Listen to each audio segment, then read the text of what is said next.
तो स्टूडेंट आज हम लोग देखेंगे नॉमेनक्लेचर में case of mono substituted.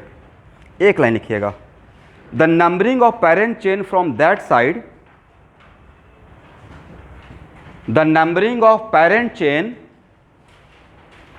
From that side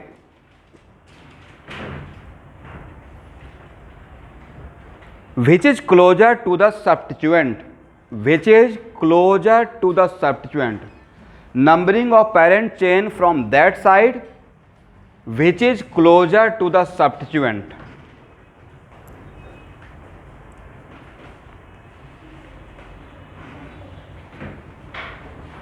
उसमें एक और पॉइंट बनाइए। मोनो सब्स्टिट्यूट में पहला पॉइंट आपने बना दिया कि नंबरिंग किधर से करना है। सबसे पहला काम करना है क्या, सेलेक्ट द पेरेंट चेन। उसके बाद अब हम लोग डिसाइड करेंगे मोनो सब्स्टिट्यूटेड है या डाई या पॉली सब्स्टिट्यूटेड है, राइट। अगर मोनो सब्स्टिट्यूटेड है नंबरिंग किधर से करेंगे, numbering from that side which is closer to what, substituent. Second point उसे बनाइए। तो first write the name of, first ऐसे लिखेगा, first write the locate number of substituent, first write the locate number of substituent, comma, then give है dash, then give है dash and then name of substituent and then name of substituent and finally attach a base name, and finally attach a base name.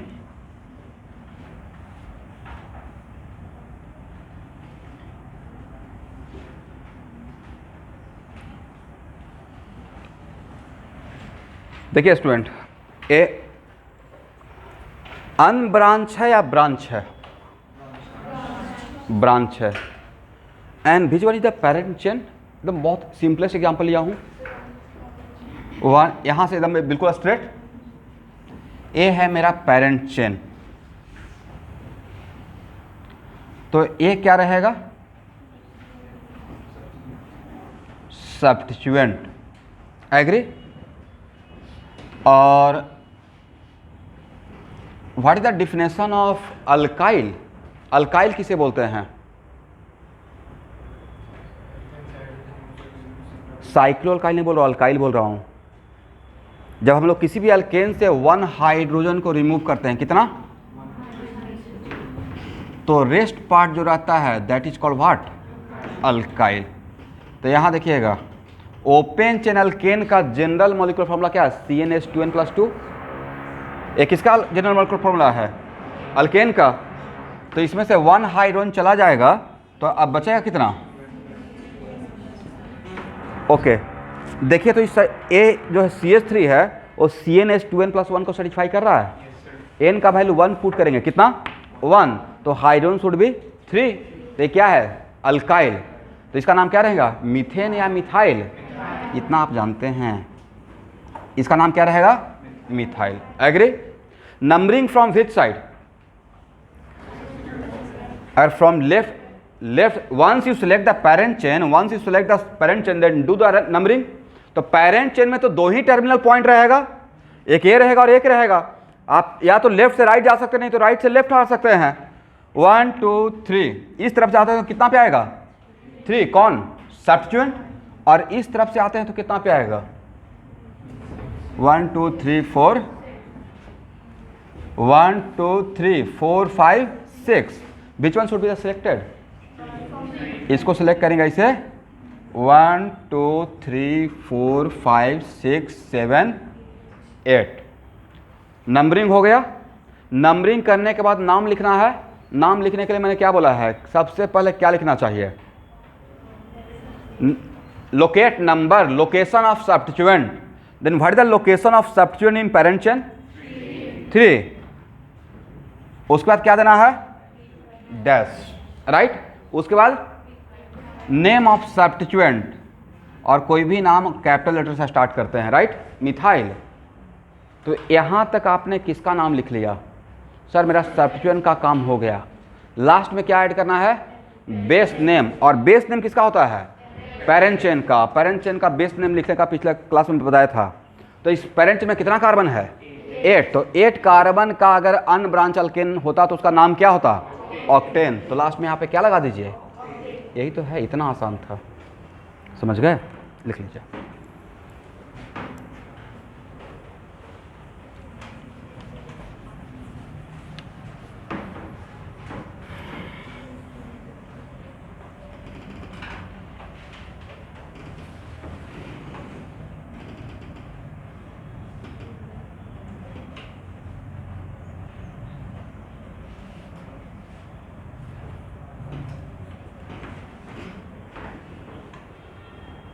चलिए student, यहाँ देखिए,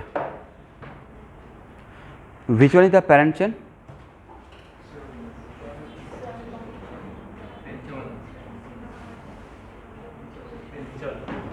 किनका answer है कि ये है?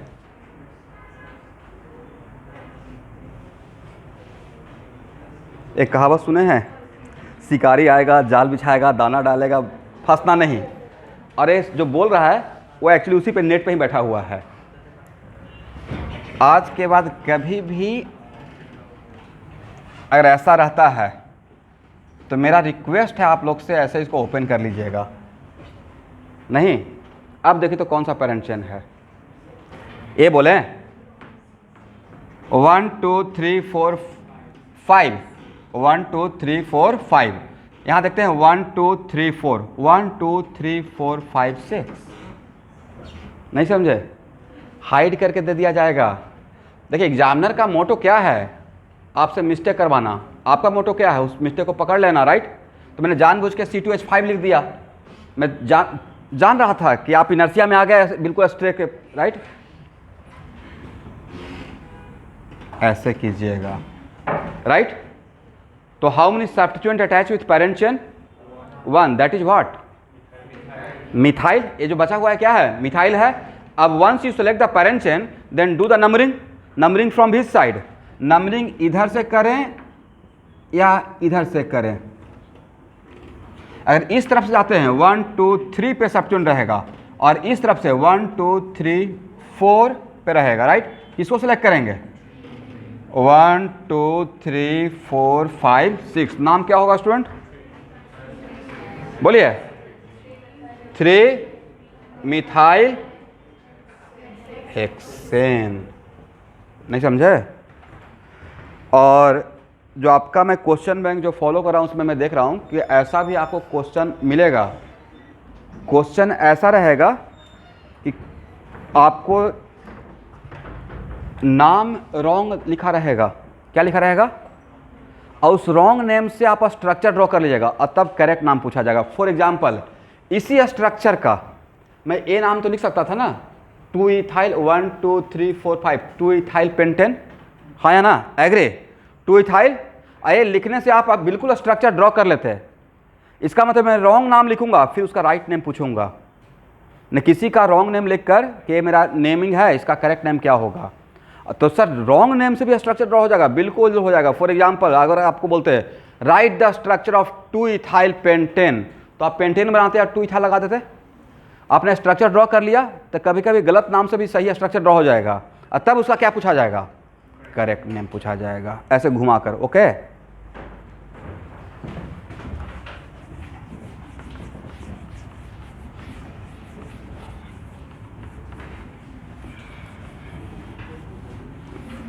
यहां देखिए, एमी का मतलब क्या? शॉर्टकट है। एमी का मतलब क्या होता है? लिखिए, एमी का मतलब होता है मिथाइल, और ईटी का मतलब इथाइल, और पीआर का मतलब बोलिए फास्ट, प्रोपाइल, और बीयू का मतलब ब्यूटाइल, एंड सो ऑन। ठीक है? ये कहीं कहीं पे आपको मिल सकता है। एक और पॉइंट लिखिए। देखिए अभी जो मैं पॉइंट बोल रहा हूं उसका एक करेक्ट प्लेस नहीं है, लेकिन फिर भी हम लोग यहां पे समझ सकते हैं, क्योंकि अभी हम लोग किसका नेमिंग कर रहे हैं स्टूडेंट?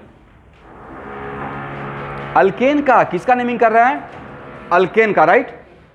लेकिन अगर इसमें अगर हैलोजन डाल देंगे तो अल्केन ना होकर हैलो अल्केन हो जाएगा, बट फिर भी यहाँ पे उसका हम लोग बात कर सकते हैं। तो एक लाइन की, तो हैलोजन ग्रुप ऑलवेज, इसको स्टार तक लिख लीजिएगा, halogen group always behave like substituent, halogen group always behave like substituent, never behave as principal group. Organic chemistry में halogen always behave like substituent, never behave as principal group.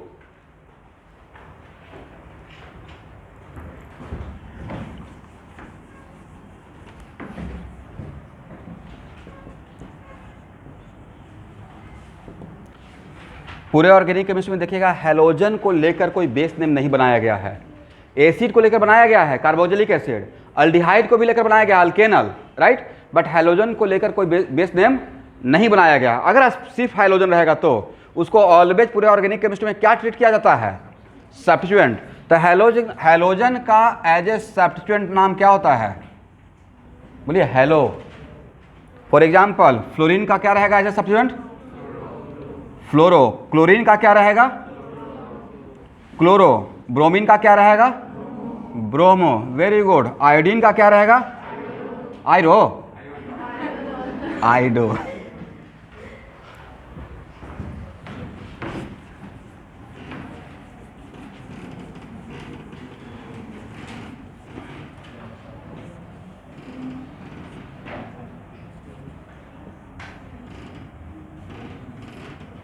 इसका नाम क्या होगा,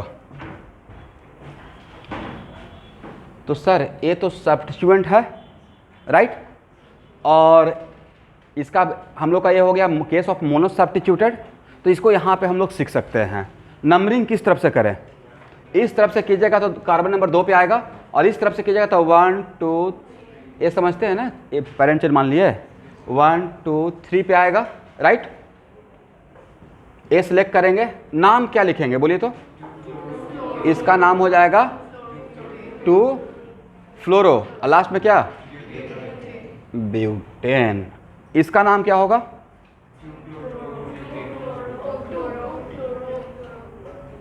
इस तरफ से करते हैं 3 पे आएगा, इस तरफ से करते हैं 2 पे आएगा, 1 2, यहाँ पे 1 2 3 4, इधर से क्या रहेगा 1 2 3 4। नाम क्या हो जाएगा, थोड़ा बोला कीजिए, 2 क्लोरो ब्यूटेन। इसका मतलब पूरे ऑर्गेनिक केमिस्ट्री में आज के बाद हैलोजन बिहेव एज प्रिंसिपल या always behave as substituent, always behave as substituent.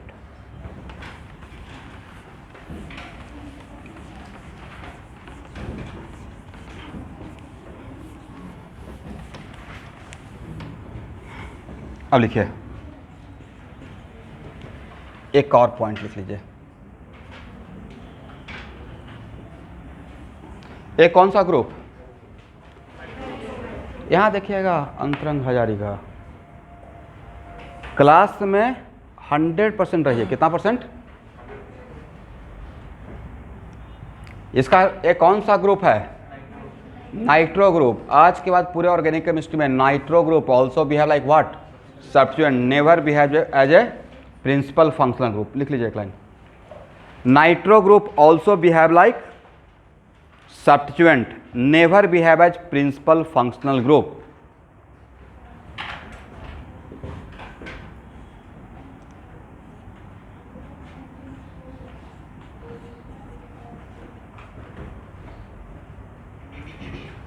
क्या नाम होगा, और नाइट्रो ग्रुप का एज ए सब्स्टिट्यूएंट नाम होता है, बोलिए nitro. Once we select the parent chain, ये मेरा पेरेंट चेन रहेगा, तो नंबरिंग किस तरफ से करें, 1 2 3 4 5, नाम क्या हो जाएगा 2 नाइट्रो, बोलिए पेंटेन। समझ गए,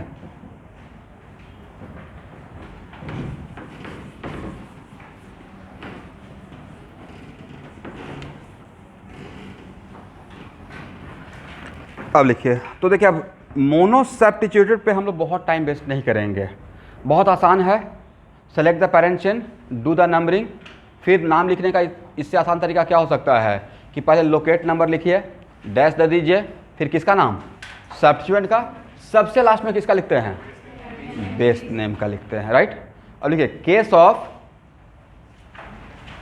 डाई और poly substituted alkane, case of di और पॉली सब्स्टिट्यूटेड अल्केन,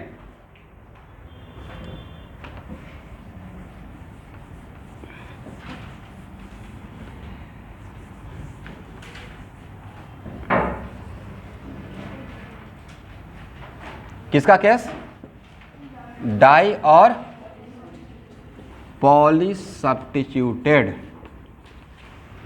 अल्केन। उसमें एक पॉइंट बनाइए,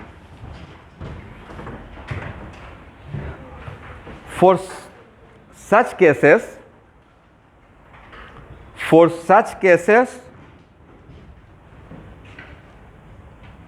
to rules are proposed. For such cases, two rules are proposed.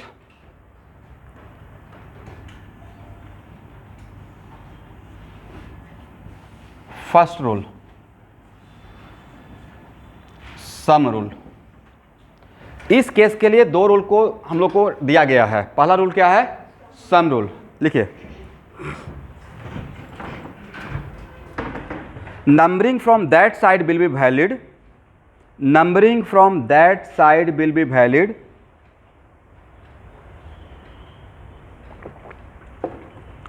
which gives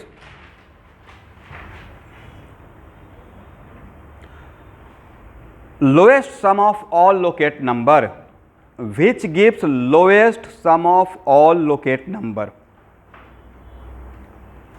which gives lowest sum of all locate number.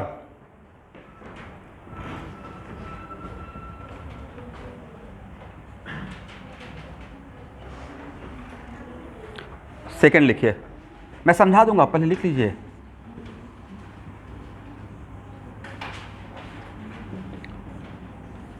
देखिए तो मैंने क्या लिखा, इसका फुल फॉर्म है rule of first point of difference. Rule of first point of difference.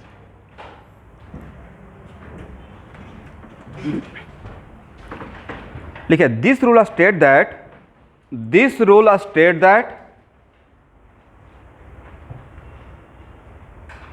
numbering from that side be, this rule state that, बोलिए, नाम बोलिए।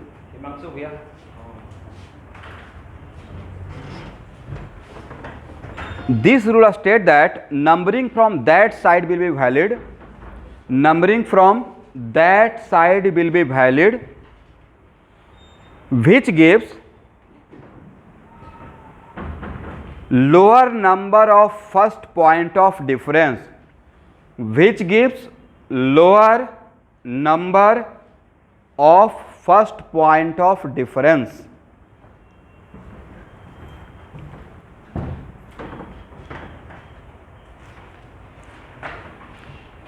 चलिए स्टूडेंट, अब इन दोनों रूल को पहले समझते हैं एक एग्जाम्पल से।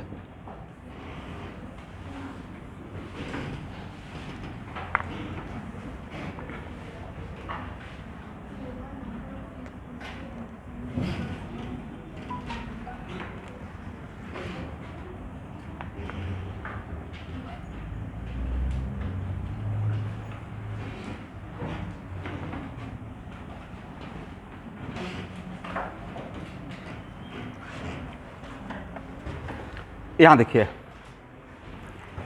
Which one should be the parent chain. मैंने कोई हाइपोथेटिकल एग्जांपल ले लिया। पेरेंट चेन कौन होना चाहिए, इसके पीछे तो डैम श्योर स्ट्रेट रहेगा, राइट। ए मेरा है ऑनलाइन स्टूडेंट, आपको दिखाई पड़ रहा है, ओके, और सुनाई भी पड़ रहा होगा। तो ये है मेरा पेरेंट चेन। वंस भी सिलेक्ट द पेरेंट चेन, एक बार पेरेंट चेन सिलेक्ट करने के बाद दूसरा काम होता है नंबरिंग करना। क्या करना, नंबरिंग, डू द नंबरिंग। तो वंस भी सिलेक्ट द पेरेंट चेन, तो पेरेंट चेन में तो दो ही टर्मिनल कार्बन रहेगा। पेरेंट चेन होता है लॉन्गेस्ट कंटिन्यूअस। जो लोग भी न्यूली ज्वाइन करते हैं, प्लीज़ पहले प्रीवियस क्लासेस का सारा लेक्चर ऑफिस से या मुझसे मांग लीजिएगा, ठीक है। और मैं कल से परसों तक जो भी न्यू स्टूडेंट ज्वाइन करेंगे उनके लिए अलग से मैं लिंक शेयर करके ही रखूँगा। जैसे आज कोई ज्वाइन करेगा तो उसको एक बार दे दिया जाएगा। और सबसे बढ़िया बात ऑनलाइन का मेरे लिए क्या हुआ, रिकॉर्डिंग का। मैं आपसे पहले का 1 साल पहले की बात बताता हूँ। मैं नॉमेनक्लेचर साल में 20 बार पढ़ाता था, 20 टाइम्स। बोले क्यों? 10 दिन के बाद आपने ज्वाइन किया, सर समझ में नहीं आ रहा है, फिर से आपको अलग से बुला के पढ़ा रहे हैं, अभी रिकॉर्ड हो गया। अच्छा समझ में आ रहा है, वीडियो देख के आइए, लिख के आइए, थोड़ा सा मुझे हेल्प करना पड़ेगा। तो स्टूडेंट इस तरफ से नंबरिंग करते हैं। तो मेरा सब्स्टिट्यूएंट कौन कौन से कार्बन पे है? 2 पे है, और कहाँ पे है? 1 2 3 4 5 पे है, और कहाँ पे है? 6 पे है। Very good. और इस तरफ से करते हैं तो 1 2 3 4 5 6, उसके बाद 7, उसके बाद कितना पे? 10 पे है। तो पहला 2 रूल है ना। सम रूल क्या बोलता है? अकॉर्डिंग टू सम रूल कि हम लोग सारे लोकेट नंबर को, सब्स्टिट्यूएंट के सारे नंबर को जोड़ेंगे और जिसका सम कम रहेगा उसी के तरफ हम लोग वैलिड मानेंगे। तो इन तीनों का सम कितना हो गया? 13। और इन तीनों का सम कितना हो गया? 23। तो किसका सम लोएस्ट है?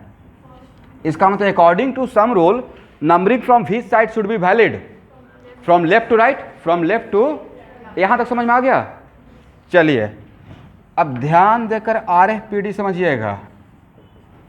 Rule of first point of difference, उसके अकॉर्डिंग क्या लैंग्वेज लिखवाया गया है, पढ़िए एक बार।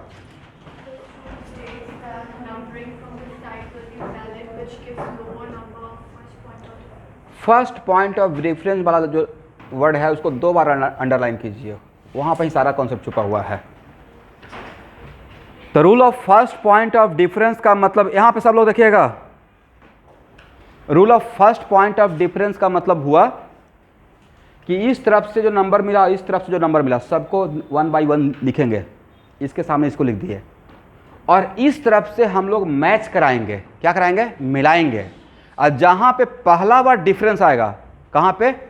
फर्स्ट टाइम जहां पे डिफरेंस दिखेगा वहां पे रुक जाना है, राइट।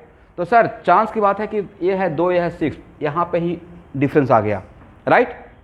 और उस जहां पे डिफरेंस आएगा उसमें जो लोअर नंबर रहेगा, हायर नंबर या लोअर नंबर, तो 2 और 6 में कौन बड़ा?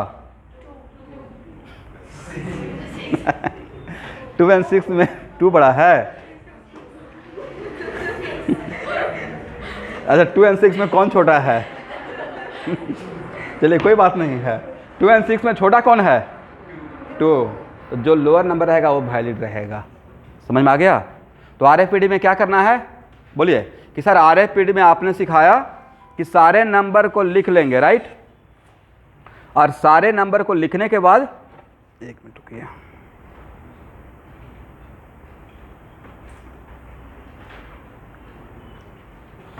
सारे नंबर को लिखने के बाद हम लोग, अब कुछ स्टूडेंट बातों को सुनेंगे लेकिन फिर समझेंगे नहीं। सारे नंबर को लिखने के बाद लेफ्ट से राइट तक आते हुए मिलाएंगे। ऐसा नहीं कि राइट से लेफ्ट जाते हुए, किधर से जाते हुए मिलाएंगे? इस तरफ से 1 बाई 1। और जहाँ पे फर्स्ट टाइम डिफरेंस आएगा वहाँ पे क्या करना है? रुक जाना है। और उसमें जो लोअर नंबर रहेगा देन उसको सिलेक्ट करेंगे। तो 2 और 6 में लोअर नंबर कौन था? 2। इसका मतलब नंबरिंग ए वाला वैलिड रहेगा और ए वाला वैलिड।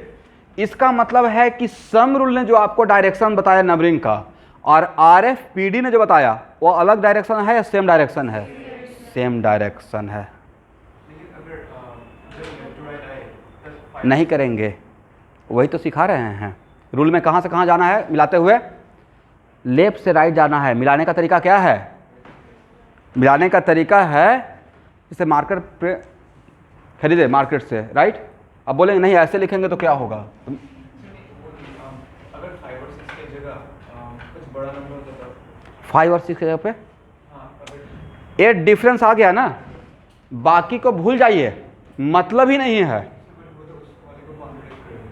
किसको? सम रूल को नहीं करेगा।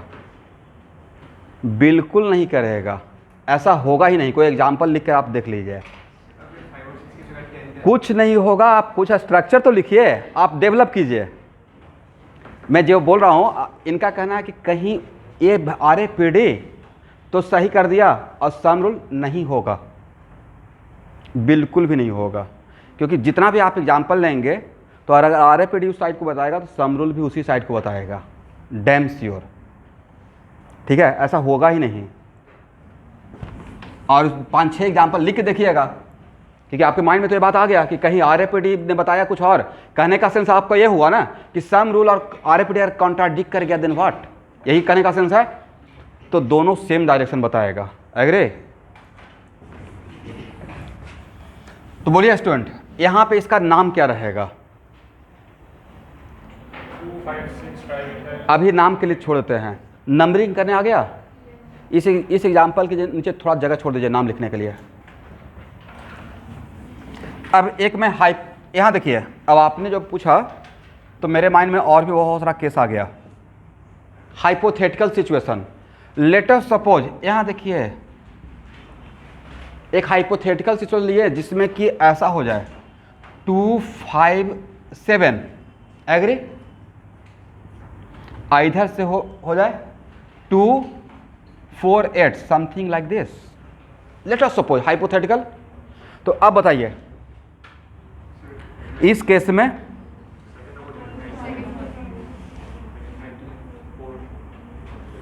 या लेट अस सपोज मान लेते कि एक हाइपोथेटिकल मैं जानबूझ के ऐसा किया तो और मुझे लगाना है RAPD। सिर्फ अब मैं अभी RAPD अप्लाई करने का तरीका सिखाना चाहता हूं। तो फर्स्ट RAPD में क्या था कि 1 by 1 मिलाना है। क्या करना है? तो यहां पे डिफरेंस आया क्या? तो आपको खोजना क्या है? हम लोग मिलाते जाएंगे, जहां पे डिफरेंस आएगा, ये बहुत इंपॉर्टेंट है, जहां पे फर्स्ट टाइम डिफरेंस दिखेगा वहां पे रुकना है। यहां पे डिफरेंस नहीं दिखा, आगे बढ़ेंगे। कहां पे डिफरेंस दिखा? फर्स्ट टाइम यहां पे डिफरेंस दिखा, राइट? और 5 और 4 में which one is lower number? तो ए सिलेक्ट करेंगे और इसको रिजेक्ट कर देंगे। एक एक हाइपोथेटिकल एग्जांपल लीजिए। देखिए बहुत एग्जांपल आएगा, लिखिए तो सही। अच्छा, आप सोच रहे हो कि सर ये तो देखिए जस्ट आपको समझाने के लिए, ठीक है, वही सोच रहे थे ना। ये मैंने बोला एक हाइपोथेटिकल, सिर्फ RAPD सिखाने के लिए मैंने एक एग्जांपल ले लिया।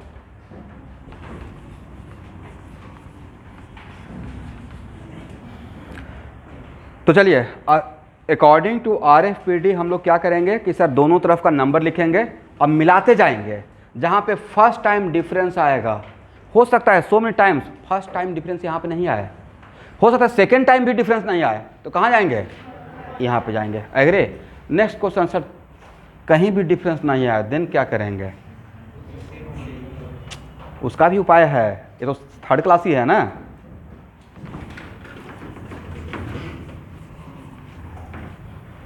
तो किसको सिलेक्ट करेंगे?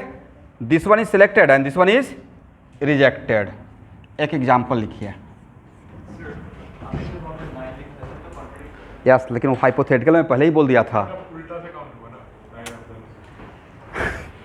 आप लोग एक बात को पकड़ लिए हैं। मैं फुल ऑफ कॉन्फिडेंस से आपको इस बात का गारंटी देता हूं कि RAPD जिसको बता अगर सिलेक्ट कर दिया तो सम रूल कभी भी ज़्यादा नहीं आएगा। अगर एज ए टीचर यहाँ से ये बात बोल रहे हैं जो कि रिकॉर्ड भी हो रहा है, तो आपको मेरे पर थोड़ा ट्रस्ट करना पड़ेगा। और नहीं तो नहीं ट्रस्ट करना है तो 10, 15, 20 एग्जाम्पल आप लिखिए खुद से, हाइपोथेटिकली खुद से लिख सकते हैं ना। और कहीं पे मिलेगा तो मेरे पास भी लेके आइए, बढ़िया रहेगा, मुझे भी एक एग्जाम्पल मिल जाएगा।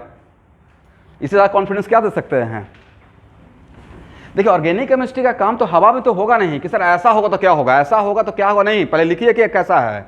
आपके माइंड में जो चल रहा है वो लिख के बताइएगा ना, सर मेरे माइंड में ये आया, मुझे ये एग्जाम्पल मिला, देखिए आप तो रॉन्ग हो गए, राइट?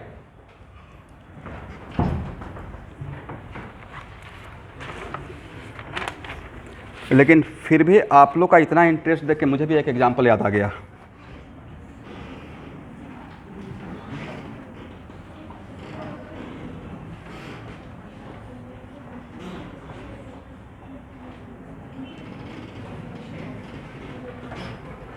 चलिए, क्या बोले? एसी ऑन करना है? पहले इसका बताइए, उसके बाद एसी के बारे में बात करेंगे। एकदम पीक टाइम आ गया है।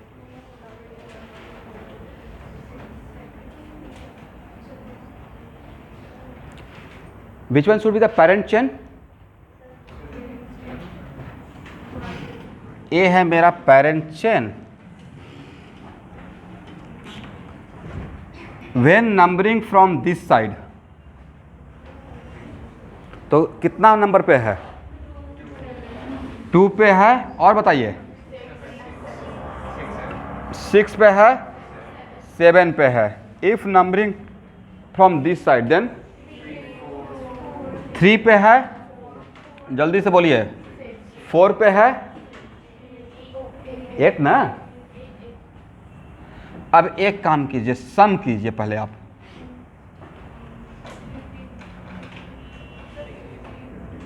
15, इसका सम कितना? 15, और इसका सम कितना है? अब मान लेते हैं कि मैं सिर्फ आपको सम रूल पढ़ा के छोड़ देता, आपके लाइफ में सिर्फ सम रूल ही होता। जिन्हें स्कूल में भी एक सम रूल ही पढ़ा के छोड़ देते हैं, अगर नोमेनक्लेचर होता है तो। पहला बात है कि नोमेनक्लेचर होता नहीं है, हाइड्रोकार्बन तक करते हैं, बाद में फिर बाकी का होता ही नहीं है। तो सम रूल 15 और 15, देन व्हाट? अब एक बार इसी पे RFPD लगाते हैं। सम रूल से डिसाइड होगा क्या? सम रूल में क्या था कि लोकेट नंबर का सम अगर लोएस्ट रहेगा जिसका, वो डायरेक्शन हम लोग सेलेक्ट करेंगे, बट जहां पे इक्वल हो गया। अब इस पे अगर RFPD लगाते हैं तो 2, 6, 7 एंड 3, 4, 8 अकॉर्डिंग टू RFPD हम लोग किस तरफ से मिलाते हुए जाएंगे? यहां पे ही डिफरेंस आ गया। और इसमें कौन सा नंबर लोअर नंबर है? 2 और 3 में कौन सा नंबर छोटा है? तो this one is selected and this one is. तो इस केस में numbering, who will decide the numbering? Is it sum rule या RFPD? तो this is the failure of sum rule. This example is the failure of what? तो आपके life में और मेरे लाइफ में सम रूल का सफ़र इतना ही। बस सम रूल पढ़ना था ताकि कोई पूछे कि हाँ सम रूल क्या है तो बता सकें। बट आज के बाद पूरे ऑर्गेनिक केमिस्ट्री में अब हम लोग कौन सा रूल को लेकर आगे बढ़ेंगे? RFPD। लिखिए, इन दिस एग्जाम्पल, आप लोग समझे मैंने क्या बताया? In this example failure of sum rule, in this example failure of sum rule, fail से failure, in this example failure of sum rule, it means RFPD is superior than sum rule. So एक line मेरे तरफ से लिख लीजिए, it is better to practise with RFPD only. ये suggestion है।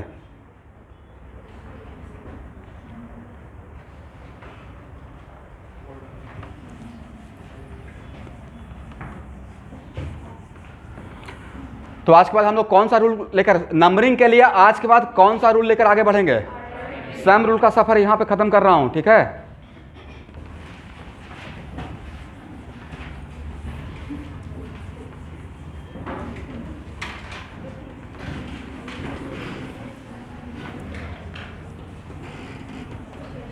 चलिए एक और पॉइंट लिखिए।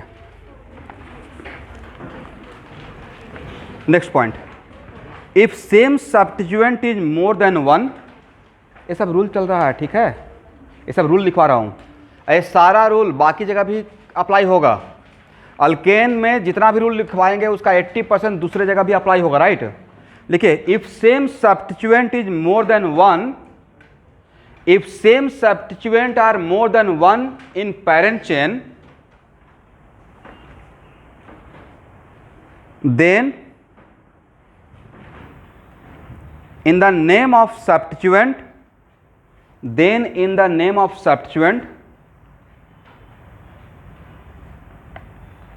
put a suitable prefix. Then in the name of substituent put a suitable prefix. ये आप लोग जानते भी होंगे। यहाँ देखिए, कोई पेरेंट चेन है और उस पेरेंट चेन में मिथाइल 2 बार अपीयर है कहीं कहीं पे, तो उसको क्या लिखेंगे? मिथाइल या डाइमिथाइल? डाइमिथाइल लिखते हैं, राइट? इसका मतलब सेम सब्स्टिट्यूएंट अगर 2 टाइम्स आता है, 1 टाइम के लिए मोनो नहीं लिख रहा है, 1 टाइम के लिए सिर्फ नाम लिख रहा है, 2 टाइम्स आता है तो क्या लिखेंगे उसके आगे? डाई। 3 टाइम्स आता है तो क्या लिखते हैं, आप जानते हैं, ट्राई। और 4 टाइम्स आता है तो क्या लिखते हैं, टेट्रा। और 5 टाइम्स आएगा तो क्या लिखिएगा, पेंटा। 6 टाइम्स हेक्सा, लिखते जाइए, पेंटा। 6 टाइम्स के लिए हेक्सा, और 7 टाइम्स के लिए हेप्टा, और 8 टाइम्स के लिए ऑक्टा, और 9 टाइम्स के लिए, इतना बार तो आएगा नहीं लेकिन फिर भी लिख लीजिए, नोना। और 10 टाइम्स के लिए डेका। इतना काफ़ी है आपके लिए, नहीं? अब नेक्स्ट पॉइंट लिखिए, if more than one different type of substituent are present in parent chain,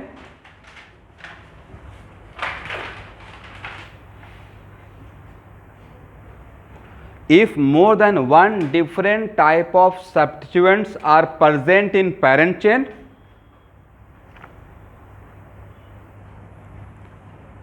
then they should be arranged alphabetically. Then they should be arranged. Then they should be arranged. एक minute, numerically या alphabetically? Alphabetically. And before each substituent,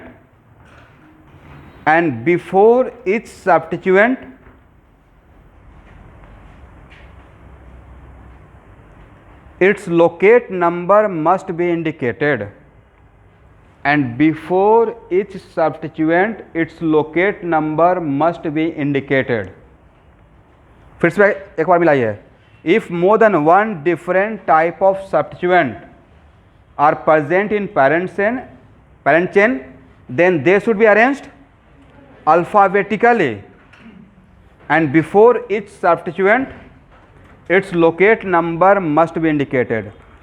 नाम और number के बीच में comma देना है या dash देना है? और 2 नंबर के बीच में क्या देना है, ये सब पता है आप लोग को? Very good.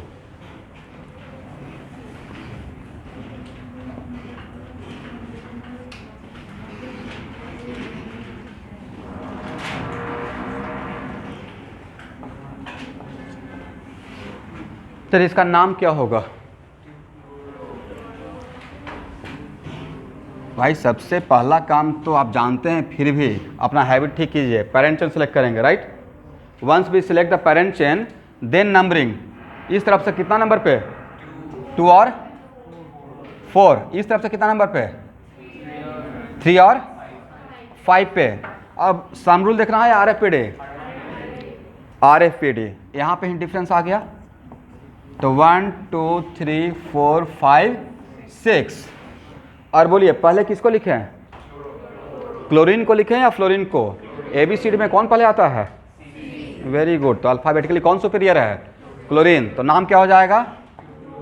2 क्लोरो, उसके बाद 4 फ्लोरो, और लास्ट में हेक्सेन। एग्री? करेक्ट?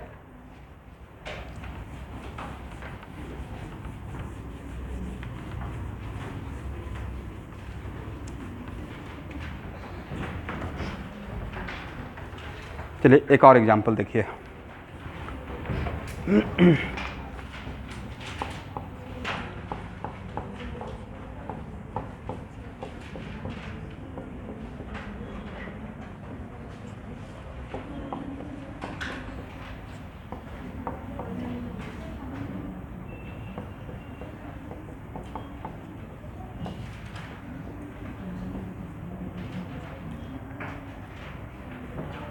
यहाँ बताइएगा,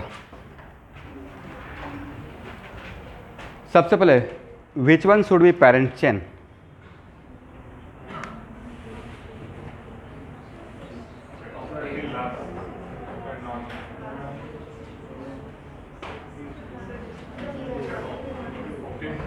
दिस वन, ऑक्टेन।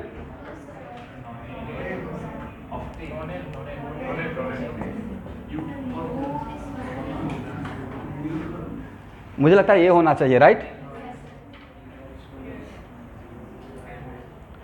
1 2 3 4 5 6 7 1 2 3 4 5 6 7 8 9। तो शॉर्टेस्ट या लॉन्गेस्ट? लॉन्गेस्ट। मुझे लगता है कि इसमें सबसे बड़ा चेन यही था, राइट। मतलब हम लोग इनर्शिया में आ गए हैं, स्ट्रेट नहीं। अब once you select the parent chain, then how many substituent is attach with parent chain? 3 है ना। बताया तो था कि पेरेंट चेन से जितना बॉन्ड निकलेगा उतना ही सब्स्टिट्यूएंट रहेगा। तो ये इस पेरेंट चेन से कितना सब्स्टिट्यूएंट अटैच है? 3। कौन कौन सा?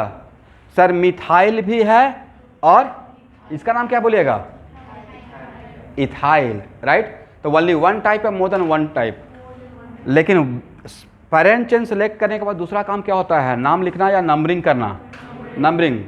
तो नंबरिंग करने के लिए आपको 2 ही रास्ता है, या तो इस कार्बन से स्टार्ट करेंगे, नहीं तो इस कार्बन से स्टार्ट करेंगे। तीसरा तो रास्ता आपके पास कुछ है नहीं।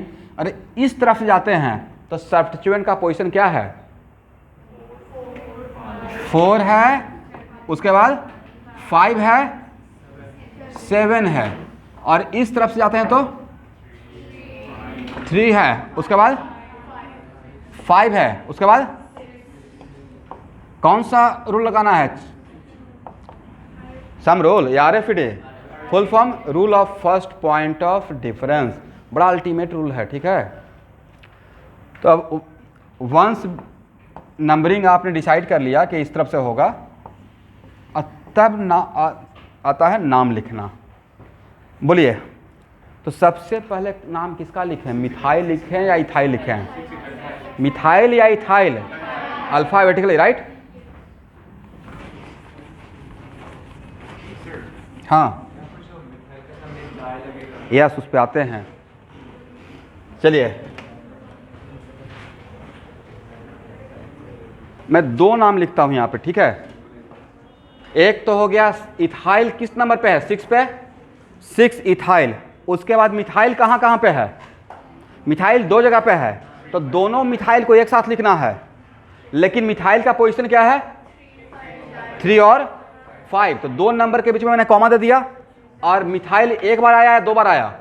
तो मिथाइल लिखेंगे या डाईमिथाइल? डाईमिथाइल। और उसके बाद लास्ट में क्या लिखेंगे?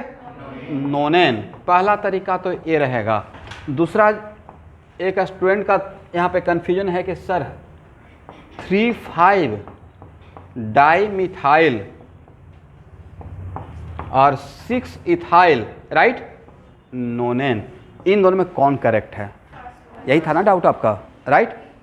तो एक्चुअल में कन्फ्यूजन इनको ये हो गया कि सर ABC में D तो पहले आता है, तो आज के बाद di, tri, tetra, penta, hexa, all these, ये सिर्फ बताता है कि कितना बार आया है।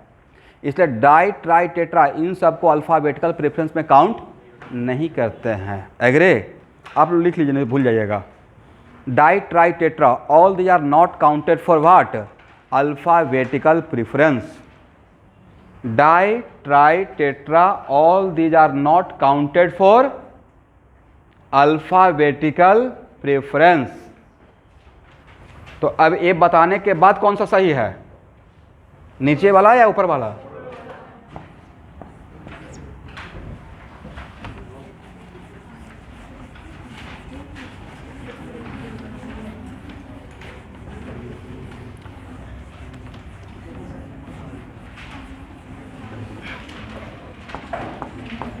यहाँ देखिए, यहाँ देखिए,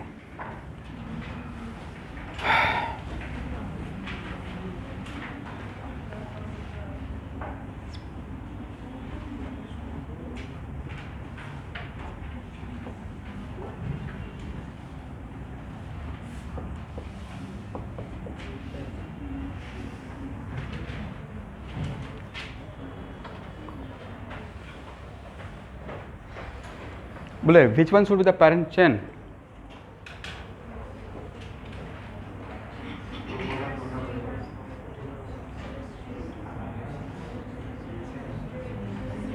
पेरेंट चेन कौन है? 1 2 3 4 5 6 1 2 3 4। ये दोनों और ये दोनों अलग है या सेम ही है? ए पार्ट भी तो CH2CH3 है। कुछ लोग को लग रहा है यहाँ पे तो लाइन है, यहाँ पे तो CH2CH3 है, सेम है, राइट? That's why. क्या इसको पैरेंट चेन बोल सकते हैं? नहीं, तो क्या इसको बोलें? तो इसे पैरेंट चेन माने या इसे माने, अलग बात या सेम बात? सेम बात है, एग्री?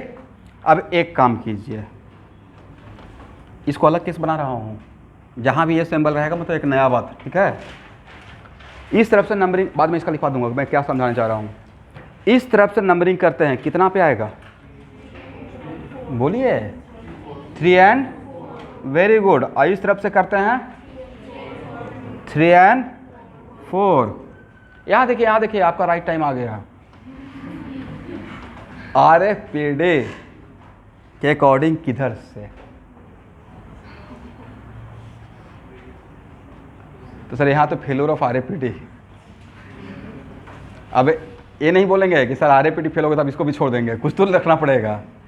बट क्या यहाँ पे RFPD आपका हेल्प करेगा?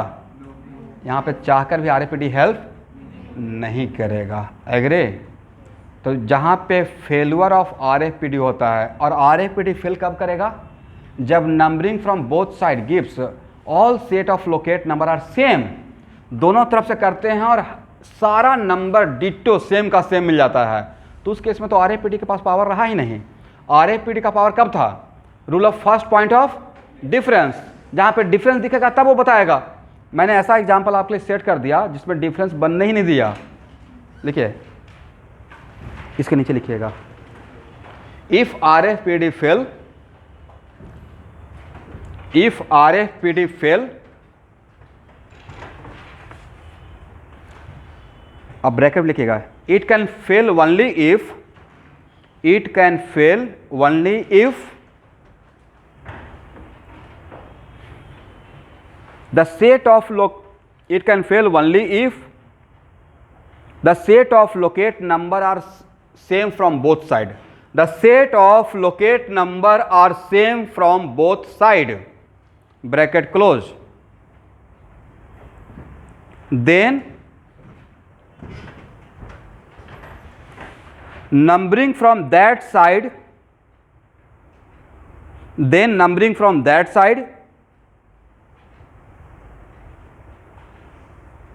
which gives, then numbering from that side which gives lower number to locate of which gives lower number to locate of,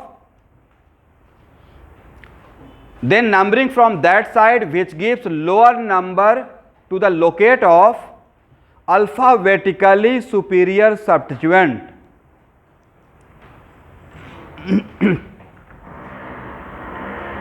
lower number two the locate of alphabetically superior substituent. एक minute, अब यहाँ देखिए, ये जो मैंने लिखवाया एक कब अप्लाई करना है? RFPD से पहले या जब RFPD फेल करेगा तब इस पे आएंगे? तो जब RFPD आपको हेल्प नहीं करेगा तब आपको एक रूल में दिया कि इस टाइप का सिचुएशन में जो अल्फाबेटिकली सुपीरियर रहेगा उसको लोअर नंबर देना है। इसका हिंदी तो यही हुआ ना, जो अल्फाबेटिकली सुपीरियर रहेगा उसको हायर नंबर देंगे या लोअर नंबर। तो आपके पास दो सब्स्टिट्यूएंट है, एक है मिथाइल और एक है ethyl. Which one is alphabetically superior? Ethyl. Ethyl starting with A, right? तो इथाइल ऐसे लिख लीजिएगा, एग्री? और इथाइल को हायर नंबर इस केस में देना है या लोअर नंबर? बट ये बात तब करेंगे अल्फाबेटिकली नंबर डिसाइड करेंगे तब जब RFPD फेल करेगा। ऐसा नहीं कि RFPD से पहले इसी पे आ जाइए, राइट?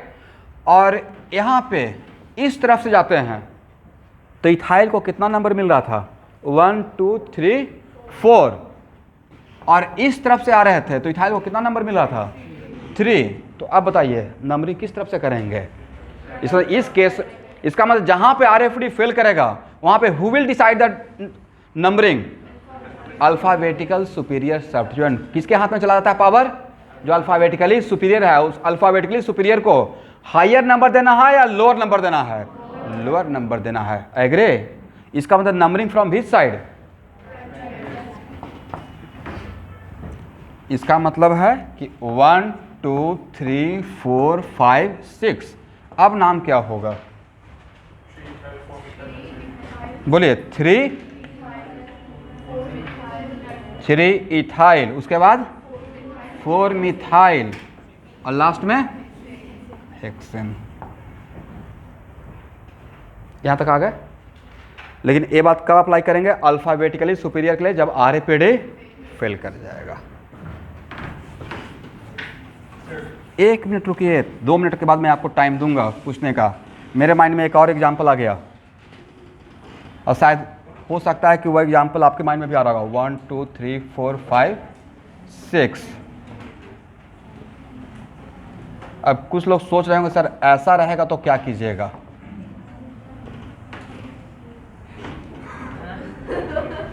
नहीं, कुछ किसी के दिमाग में आ रहा होगा कि सर यही था क्या बात? लीजिए, मैं भी आप लोगों को रेडी कर रहा हूँ कि आप लोग मुझसे मेरे पैरेलल चल रहे हैं, आगे चल रहे हैं, और मैं भी आपको पकड़ने की कोशिश कर रहा हूँ। अगर इस टाइप का एग्जाम्पल रहेगा देन व्हाट? जो 2 सब्स्टिट्यूएंट है वो सेम लेटर से स्टार्ट होता है, देन व्हाट? तो कोई बात नहीं है सर। इस केस में यहाँ से नंबरिंग कर रहे हैं 3 4, यहाँ से नंबरिंग कर रहे हैं व्हाट? 3 4। तो अल्फ़ाबेटिकली सुपीरियर, लेकिन इस दोनों का नाम, एक का इसका भी नाम R से है, इसका भी नाम R से। तो उस केस में हम लोग दोनों नाम को लिख देंगे, राम और रहीम, और इसमें RAPD लगा देंगे। कौन सा PD? मिलाएंगे, R सेम हो गया, A और A सेम हो गया। थैंक गॉड यहाँ पे डिफरेंट हो गया। और ABCD में M और H में कौन पहले आता है? M H। तो ये अल्फ़ाबेटिकली सुपीरियर हो गया। एग्री? तो नाम क्या लिखिएगा? तो who will decide the numbering, Ram या रहीम? रहीम। तो नंबरिंग किधर से? 1 2 3 4 5 6। नाम क्या हो जाएगा? 3 रहीम, बोलिए, 4 राम, और लास्ट में हेक्सेन। और ऐसा मिलेगा, बोलिए कहाँ? Propyl pentyl. आपको क्या लगता है मजाक कर रहे हैं? ऐसा मिल रहा था, प्रोपाइल और पेंटाइल, तो वहाँ पे ऐसा अप्लाई कर देंगे। एग्री? चलिए आ जाइए यहाँ तक।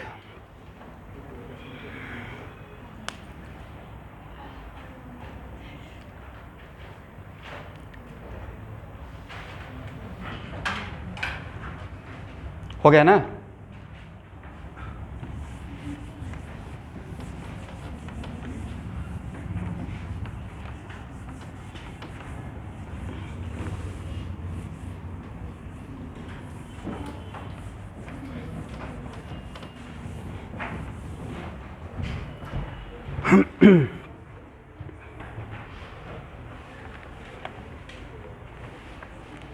चलिए स्टूडेंट, तो एक बार फिर से देख लीजिए तो कौन कौन सा रूल पढ़ा है आज की क्लास में।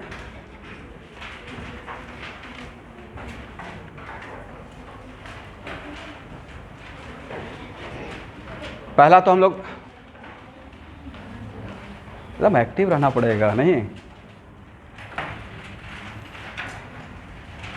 अपने नेचर को और सब कुछ को चेंज कीजिए।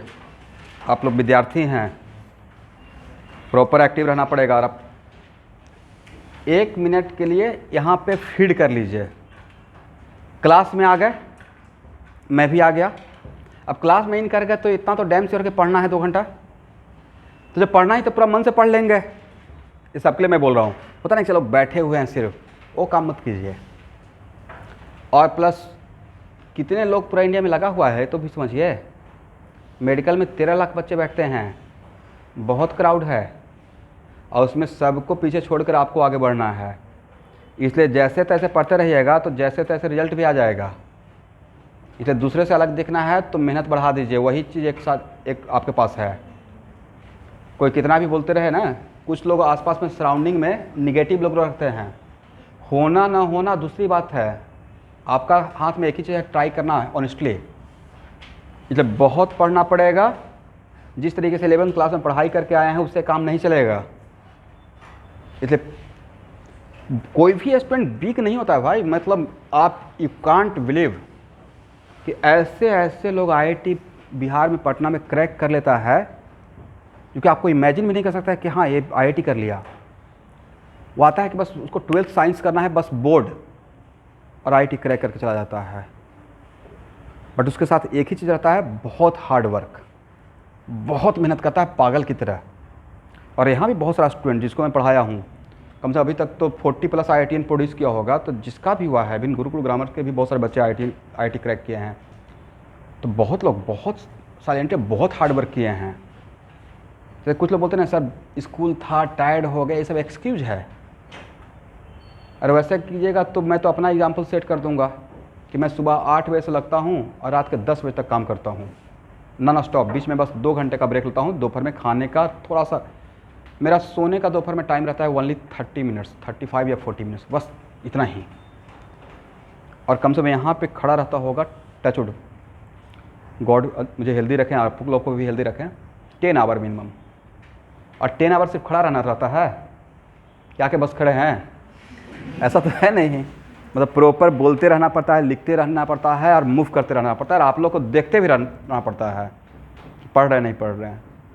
इसलिए आप लोग को भी, और आपका तो एज अभी मुझसे बहुत कम है, तो आपके एज में तो हम लोग का एकदम बिल्कुल ऐसा था कि एकदम हिमालय पे चढ़ जाएंगे, इतना एनर्जी अंदर से फील होता था कि एकदम लाइफ में कुछ करना है। तो आज के डेट में बच्चे क्या करते हैं, इतना ना एनर्जी अपना वेस्ट कर लेते हैं मोबाइल। हालांकि पहले तो आज से 1 साल 1.5 साल पहले मैं बहुत बच्चों को डांट देता था कि व्हाट्सअप बिल्कुल मत यूज करना। अब थोड़ा उल्टा बोल देता हूँ कि भाई व्हाट्सअप देख लेना एक बार, रात के 10-11 बजे कोई मैसेज तो नहीं आ गया मेरे तरफ से, कैटलिस्ट की तरफ से। ज़माना थोड़ा उल्टा हो गया है, बट ऐसा नहीं है, उसका कंस्ट्रक्टिव यूज है क्या, बस पढ़ने के लिए उसका यूज़ कीजिए। क्योंकि मैं खुद पे एक्सपेरिमेंट पहले कर लेता हूँ, बोलने से पहले मैं यूट्यूब पे सोचता हूँ कि आज ज़्यादा नहीं, खाने के बाद रात में सोने के टाइम पे 10 मिनट देखूँगा, ऐसे ही कुछ, धोनी का बैटिंग या किसी का भी। कितना मिनट, वो 10 मिनट कब 1 आवर बन जाता है। अच्छा 1 आवर, कोई बात नहीं, 10 मिनट और, बाद में पता चलता है 2 बज गया। और उसके बाद फिर देखते हैं कि वाइफ उठे और मुझे डांट रहे हैं कि सोना वोना है कि नहीं है। मतलब एक आध 2 बार ऐसा होता है।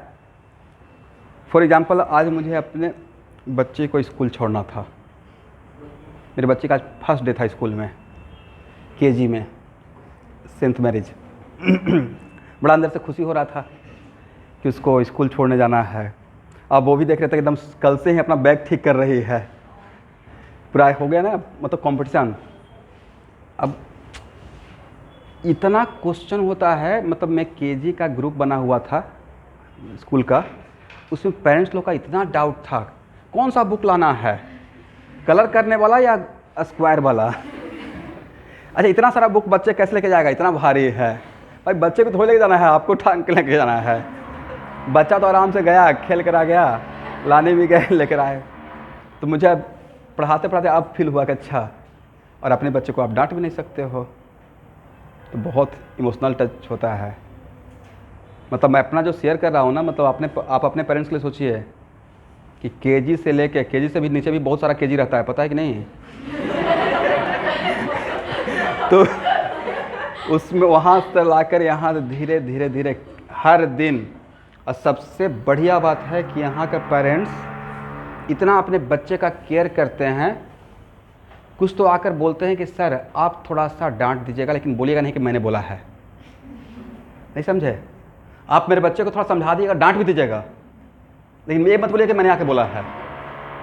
भाई बिल्कुल आप डांट सकते हैं। 12th क्लास तक बच्चे का ज़्यादा वो बिल्कुल इस एज पीरियड में रहते हैं जहाँ पे टीन लगा रहता है, तब तक मैच्योरिटी नहीं आता है। 15, 16, 17, 18, लास्ट में 10, 20 के बाद थोड़ा मैच्योरिटी आता है। इसलिए आप बिल्कुल डांट सकते हो, बहुत मतलब हैंडल विथ केयर। और अगर आपको डांटते हैं तो समझिए कि उसके पीछे उनका बहुत बड़ा इमोशन है। वो देखिए सब लोग क्या चाह रहे हैं आज के डेट में, अपना रिस्पॉन्सिबिलिटी ख़त्म करना। वो भी बेचारे इसी चक्कर में हैं कि आप बस अच्छे जगह पर पहुंच जाएं। उनको आपके पैसे से बिल्कुल मतलब नहीं है। मैं तो काम कर रहा हूँ, कहाँ अपने पेरेंट्स को पैसा दे रहा हूँ, या मांगते भी नहीं है। अगर अपने खुशी से दे दिया देन फाइन, बट बस इस बात से खुश रहते हैं कि मैं सेटल हो गया। बिकॉज पहला बार मेरा IIT नहीं हुआ था तो मेरे माँ 7 डेज तक खाना नहीं खाए थे। मतलब और कितना जगह मन्नत मांगे थे यहाँ पे प्रसाद चढ़ाएंगे इस भगवान के पास, इस भगवान के पास। अभी एक जगह का मन्नत बाकी है जहाँ पे 100 kg लड्डू चढ़ाना है घी का। अब मैं इस बार जाके कभी टाइम मिलेगा तो बिल्कुल चढ़ाऊँगा। तो वो होता है इमोशनल फीलिंग। मेरे माँ बिल्कुल साइंस बैकग्राउंड के नहीं हैं, मतलब हाउसवाइफ हैं कम्प्लीटली, उस ज़माने का 6th या 7th क्लास तक पढ़े होंगे हार्डली। उनको कुछ पता नहीं है कि IIT क्या होता है, बस ये पता था कि बहुत बढ़िया होता है। बट उनका इमोशनल फीलिंग देखिए। आज के डेट में जिस दिन क्रैक किया, यू कांट बिलीव, रिजल्ट निकलता है तो क्या फील होता है। फर्स्ट टाइम जब अपना मुझे इंटरनेट भी ऑपरेट नहीं करने आता था, जब मेरा IIT का रिजल्ट निकला था, ये 2006 का बात कर रहा हूँ। तो हम लोग रिजल्ट देखने के लिए जाते थे साइबर कैफ़े में, और एकदम संडे को रिजल्ट निकलने वाला था 10 बजे। मैं गया, सुबह उठाया तो एकदम सोते हुए उठा और 2 गाली दिया। इतना सुबह उठा दिए हम कि भैया IIT का रिजल्ट निकलने वाला है। अब बहुत लोग क्राउड थे, बहुत सारे बच्चे जमा थे, तो कहाँ किसी का IIT होता है, आप लोग सुबह तंग कर रहे हैं। पहले ही निगेटिव बोल दिया, और लेकिन होने वाला था, मैं पहले ही सॉल्यूशन मिला लिया था कि जो कट ऑफ है उससे मैं बहुत आगे हूँ। तो जैसे ही आया you are selected, your rank is 1920, मतलब आप फ्लाई करने लगे। मतलब वो फीलिंग दोबारा लाइफ में नहीं आया। शादी हुआ उसके बाद, उस टाइम पे भी नहीं। वो जो फीलिंग था अल्टीमेट था। तो यू कांट बिलीव, मैंने 10 रुपया था, मैंने 50 रुपया दिया, बाकी 40 रुपीज़ का मिठाई खा लीजिएगा, IIT होता है। उनको बोलकर इतना एकदम बहुत सॉफ्टली, क्योंकि बहुत रिजल्ट होता था, और वो अभी भी होता है। पटना से, बिहार से 600-700 बच्चे का IIT होता है। बट उस टाइप का मेहनत लोग करते हैं, यहाँ भी करते हैं, यहाँ भी IIT का रिजल्ट हुआ है। अब आप पता नहीं चलता, लेकिन होता है। तो वो जो फीलिंग है ना, आपको बता नहीं सकता हूँ। मतलब उस टाइम लगा कि मेरा ड्रीम था, एकदम लाइफ का ड्रीम, IIT करना। और वो जब हो गया तो सबसे पहला कॉल माँ को किया। मतलब वो सेटिस्फेक्शन आपको लाइफ में दोबारा नहीं मिलेगा। मतलब आप पढ़ तो रहे हैं, लेकिन ये सोचकर पढ़िए कि खुद के लिए भी है, साथ में पेरेंट्स के लिए। मतलब थोड़ा सा आपको मोटिवेट कर रहा हूँ, माइंड मत कीजिए, बट एक्चुअल में बहुत बड़ा चीज़ करियर होता है। दिस इज़ द रीज़न कि मैं इस जगह पे आता हूँ, तो मैं खुद को ऑनेस्ट रखने की कोशिश करता हूँ। ये नहीं कि बस एडमिशन हो गया, अच्छा एडमिशन हो गया, जब तक आपका एडमिशन नहीं हुआ तब तक मेरा कोई रिस्पॉन्सिबिलिटी है ही नहीं। जिस दिन आप एडमिशन कैटलिस्ट में हुआ तो मेरा रिस्पॉन्सिबिलिटी डबल ट्रिपल हो जाता है, क्योंकि मेरा यही करियर है पढ़ाने का आसाम में। और मेरा एक होता है शॉर्ट टर्म, चलो 1 आध साल पढ़ा के चल देते हैं, बस पैसा आ गया। Not like that. मैं पिछले 2010 से पढ़ा रहा हूँ और बहुत ऑनेस्टली काम कर रहा हूँ। और जो एक्सपेक्टेशन लेकर बच्चे आते हैं उसे ज़्यादा पढ़ा के भेजता हूँ, ताकि उनको नहीं लगे कि हाँ यहाँ पे भी मैंने ठगा गया, पता नहीं पैसा फंस गया। अब प्लस एक और फ्रीडम देता हूँ कि पहले भाई 10 क्लास कर लो, तो अगर आपको लगता है कि मेरे साथ ट्यूनिंग बैठ रहा है, आप समझ पा रहे हो, तो एडमिशन लो। अदरवाइज फंसने वाला कोई बात नहीं है, क्योंकि आपका पैसा फंस जाएगा, टाइम भी चला जाएगा, तो फ़ायदा क्या है। इसलिए बेटर है कि आप पहले 100% सेटिस्फाई हो जाइए कि हाँ चल सकते हैं, देन ज्वाइन कैटलिस्ट। लेकिन एक बार ज्वाइन कर लिए तो अपने आप को सेट कर लीजिए मेंटली कि हाँ अब मेहनत करना पड़ेगा। ठीक है, चलिए यहाँ तक समझ में आ गया।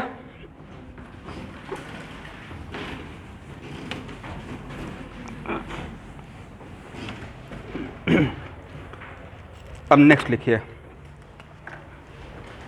Common name of alkane. मैं वापस फिर आऊँगा इन सब एग्जाम्पल पे, अभी लिखिए तो common name of alkane.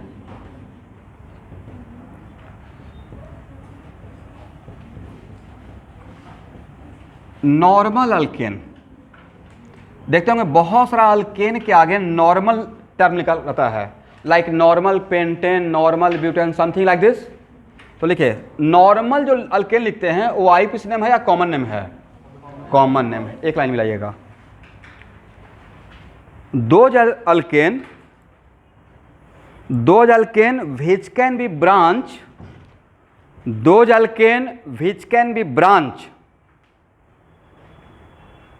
but still it is unbranch, those alkane which can be branch, वैसा अल्केन जिसका ब्रांचिंग हो सकता है बट फिर भी अभी क्या है, अनब्रांच है। those alkane which can be branch but still it is unbranch, then it is called normal alkane, then it is called normal alkane।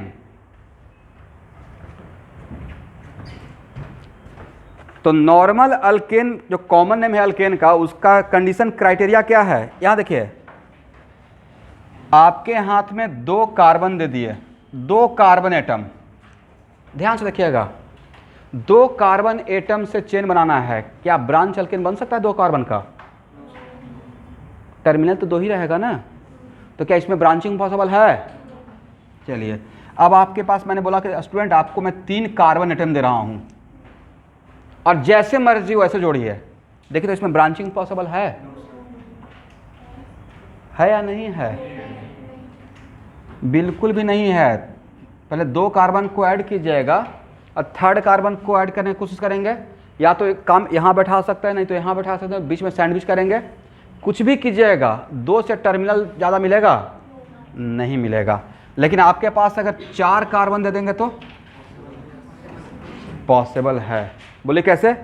3 carbon को हम लोग जोड़ लेंगे और 4th कार्बन को जोड़ने का तरीका यहाँ भी हो सकता है और यहाँ भी हो सकता है। यहाँ भी जोड़ सकते हैं, यहाँ भी जोड़ सकते हैं। यहाँ जोड़ेंगे तो ब्रांचिंग हो जाएगा। इसलिए अल्केन में ब्रांचिंग कितना कार्बन से स्टार्ट होता है? 4 कार्बन से। यहाँ तक समझ में आ गया? चलिए,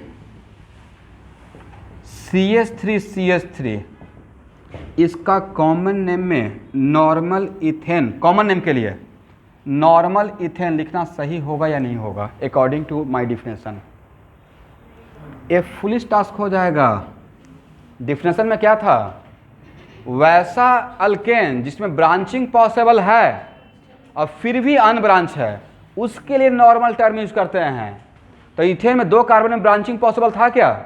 इसलिए नॉर्मल इथेन यहाँ पे चाहिए नहीं, सिंपली इथेन लिखिएगा। इसलिए कहीं भी किसी बुक में नॉर्मल इथेन लिखा हुआ कॉमन नेम में नहीं मिलेगा। एग्री? क्या नॉर्मल प्रोपेन लिखना सही रहेगा? क्यों नहीं सही रहेगा? सर डिफिनेशन में था कि वैसा अल्केन जिसमें ब्रांचिंग पॉसिबल है बट फिर भी क्या है? अनब्रांच। राइट? इसका मतलब है कि नॉर्मल अल्केन किसका कॉमन नेम है? अनब्रांच अल्केन का। बट किस टाइप का अनब्रांच अल्केन का? जिसमें ब्रांचिंग हो सकता था। इतना मेरे पास सफिशिएंट कार्बन था कि ब्रांचिंग कर सकते थे, बट अभी भी क्या है? अनब्रांच है। एग्री? तो इसका मतलब मीथेन, इथेन, प्रोपेन तक आपको पावर नॉर्मल टर्म लगाने का नहीं है। कहां से स्टार्ट करेंगे? ब्यूटेन से।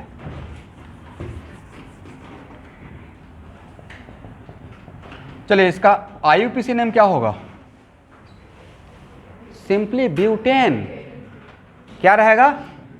ब्यूटेन। कॉमन नेम क्या रहेगा? N butane, normal butane. Agree? बोलिए, इसका IUPAC नेम क्या रहेगा? पेंटेन। कॉमन नेम क्या रहेगा? N pentane.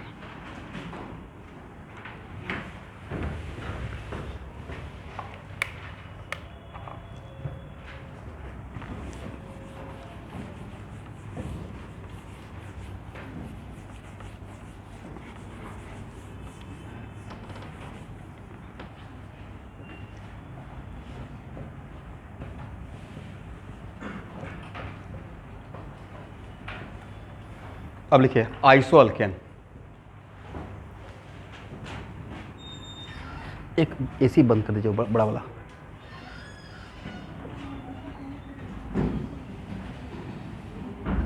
यहां देखिए student,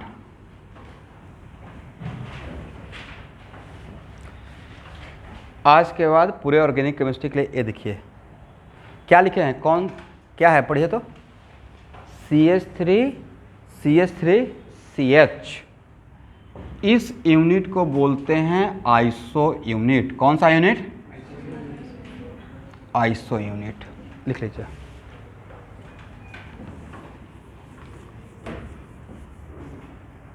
if alkane has iso unit, आज के बाद दूसरे यूनिट को आइसो नहीं बोलेंगे, इसी यूनिट को आइसो यूनिट बोलते हैं पूरे ऑर्गेनिक केमिस्ट्री में। किसको बोली तो? CH3CH3CH। This unit is called what? Iso unit. If alkane has iso unit without any other branching, without any other branching, then it is called isoalkane। फिर से लिख रहा हूं, if alkane has कौन सा unit, iso unit, without any other branching, then it is called isoalkane. तो without any other branching का मतलब ये हुआ क्या ए यूनिट तो रहेगा, बट इसके बाद सिर्फ एक टर्मिनल रहना चाहिए लास्ट में, बीच में कोई ब्रांचिंग नहीं होगा। और अगर बीच में ब्रांचिंग रहेगा तो हम लोग उसका नाम कॉमन नेम में आइसोअल्केन नहीं बोलेंगे। तो आइसोअल्केन का डिफिनेशन, आइसोअल्केन क्या है, कॉमन नेम है। तो if any alkane having iso unit without any other branching, then it is called which alkane, isoalkane. Agree?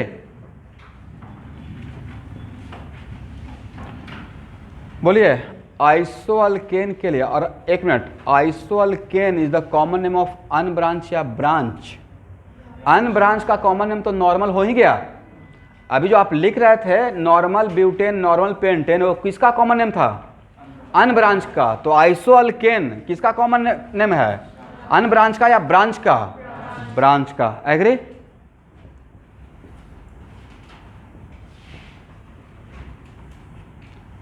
तो आइसोअल्केन होने के लिए मिनिमम कितना कार्बन चाहिए आपको, मिनिमम 4 कार्बन से आइसोअल्केन शुरू होगा, राइट?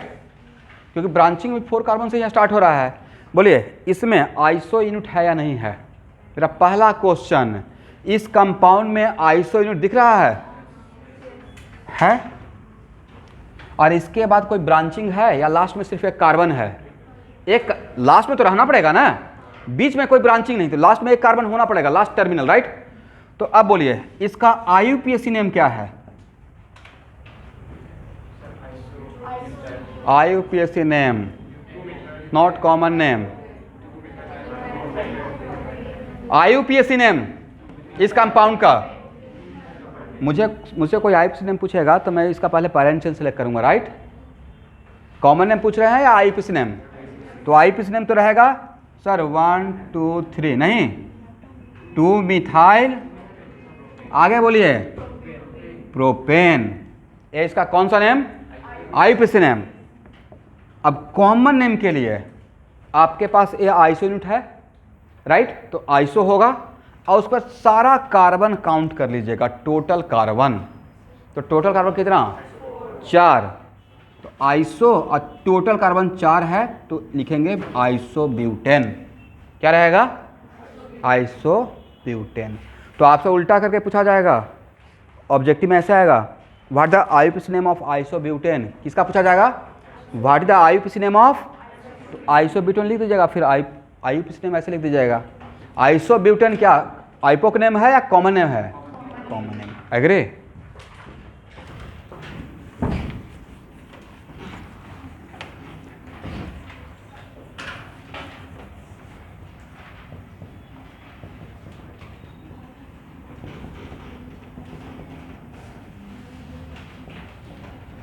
यहां देखिए पहला क्वेश्चन, इस एग्जाम्पल में आइसो यूनिट प्रेजेंट है या नहीं है, प्रेजेंट है। दूसरा क्वेश्चन, यहाँ पे आइसोअल्केन का डिफिनेशन वैलिड होगा या नहीं होगा। तो डिफिनेशन में था कि कोई भी अल्केन अगर जिसके पास आइसो यूनिट है, राइट, और उसके बाद बीच में कोई ब्रांचिंग, बस लास्ट एक टर्मिनल कार्बन होना चाहिए, राइट, तो वैलिड है। इसका IUPAC नेम क्या है, जल्दी बोलिएगा। 2 मिथाइल, लास्ट में क्या लिखे, पेंटेन, पेंटेन। नंबरिंग इस तरफ से नहीं, 1 2 3 4 5, 2 methyl pentane. Common name iso, iso के बाद टोटल कार्बन काउंट कीजिए, 1 2 3 4 5 6 टोटल कार्बन लेते हैं इसमें, आइसोहेक्सेन। क्या नाम रहेगा, आइसो। अच्छा यहाँ पे देखिए और यहाँ पे देखिए, कोई एक ऑब्जर्वेशन जो आपने ऑब्जर्व किया या सिर्फ मैंने ऑब्जर्व किया, वो देख लेते हैं। मैंने ऑब्जर्व किया कि सर आइसोअल्केन जहाँ भी रहेगा उसका IUPAC नेम में 2 मिथाइल पक्का आएगा। आइसोअल्केन जहाँ भी रहेगा उसका IUPAC नेम में कितना मिथाइल पक्का आएगा, 2 मिथाइल। हाँ या ना, ऐसा कॉन्फिडेंस बैठाएगा, ऐसा कॉन्सिक्वेंस है कि 2 मिथाइल पक्का आना ही है, क्योंकि ये यूनिट तो रहेगा ही रहेगा और उसके बाद कोई रहेगा नहीं, तो नंबरिंग तो इधर से ही करेंगे, तो नहीं लगता 2 मिथाइल आ जाएगा। तो आपको लगता है कि ये सही ऑब्जर्वेशन है, तो एक लाइन खुद से मिला लीजिए। खुद से क्या लिखिएगा, आइसो अल्केन के आईयूपीएसी नेम में 2 मिथाइल आता है, राइट, 2 मिथाइल अल्केन।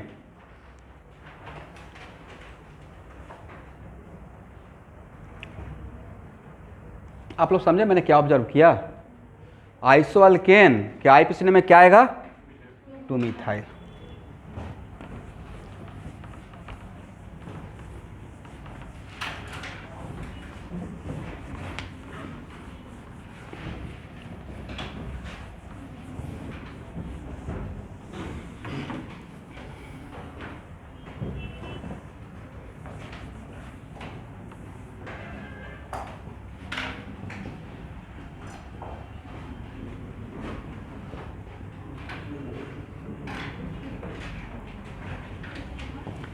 चलिए मेरे क्वेश्चन का आंसर दीजिए। पहला क्वेश्चन, इस कंपाउंड में आइसो यूनिट है या नहीं है?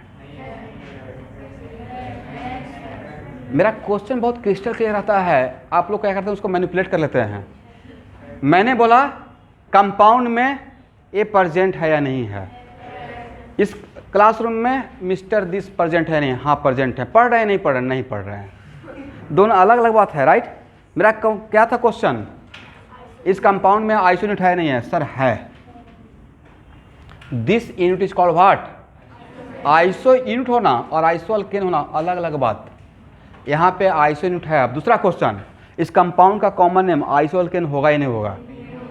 समझ में आया?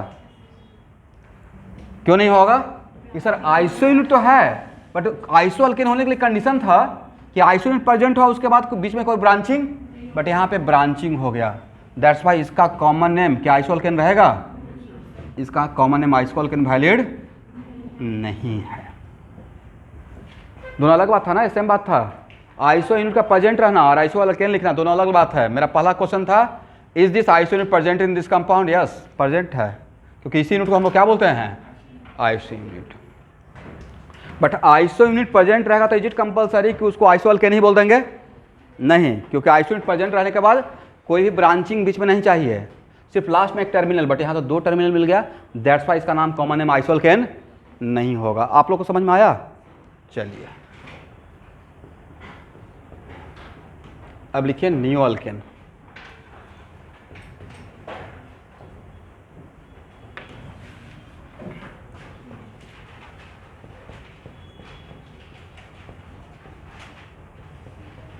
सब लोग ध्यान से देखेंगे, आज के बाद ऑर्गेनिक केमिस्ट्री में इस यूनिट को कौन सा, CH3 CH3 CH3 CH2, this unit is called which unit, neo unit. लिखिए, if alkane has neo unit, if alkane has neo unit without any other branching, if alkane has neo unit without any other branching, then it is called neoalkane, then it is called neoalkane।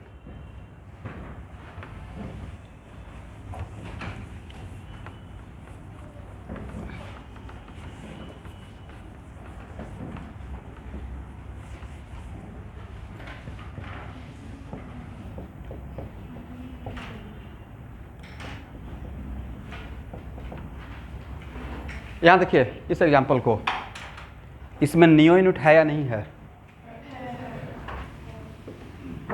है right, तो इसका IUPAC name क्या होगा,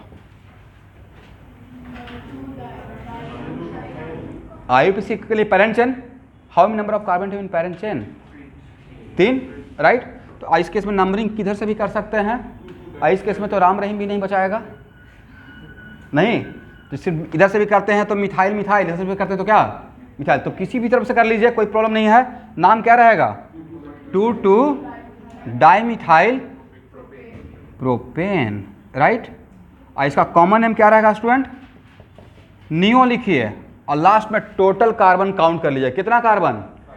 5। तो 5 carbon का alkane का जो नाम रहता है वो लिख दीजिए। तो नाम क्या रहेगा? नियोपेंटेन। तो बोलिए, नियो अल्केन लिखने के लिए मिनिमम कितना कार्बन का रिक्वायरमेंट होगा? 4 कार्बन से बनेगा नहीं। तो मिनिमम कितना कार्बन रिक्वायरमेंट है? ये ऑब्जेक्टिव का पार्ट हो जाएगा आपका। For neo alkane how many minimum carbon are required? Minimum 5 carbon.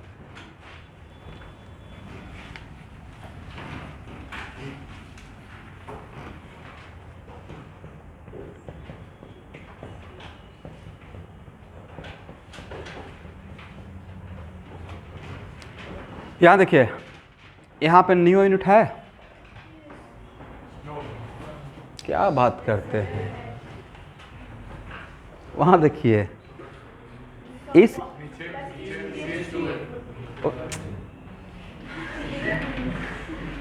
आज के बाद मेरे तरफ से फ्रीडम है कि कार्बन सिर्फ ऐसे भी लिख देंगे ना और ऐसे बोलेंगे तो ये नहीं बोलना सर आपने तो हाइड्रोजन दिखाया नहीं। डिफ़ॉल्ट में ऑर्गेनिक केमिस्ट्री का एक कन्वेंशन है क्या कि अगर कुछ भी नहीं रहता मतलब वहाँ पे उसका वैलेंसी किससे सेटिस्फाई है? हाइड्रोजन से। हालांकि यहाँ पे जब एच दिखा रहे हैं तो CH3 लिखना चाहिए, बट अगर यहाँ पे अगर ए और ए कौन ज़्यादा correct? Both are equally correct. Both are carbon है तो बाकी रेस्ट क्या रहेगा? कितना हाइड्रोजन यहाँ पे बोलिए? 3। यहाँ पे कितना? यहाँ पे कितना? यहाँ पे कितना? एक तो इधर बॉन्ड बचेगा ना। यहाँ पे कितना? 0। चलिए इसका IUPAC नेम क्या होगा? फर्स्ट नंबरिंग किधर से करें? इधर से 1 2 3 4। आप लोग समझ गए कि मैंने इधर से क्यों किया?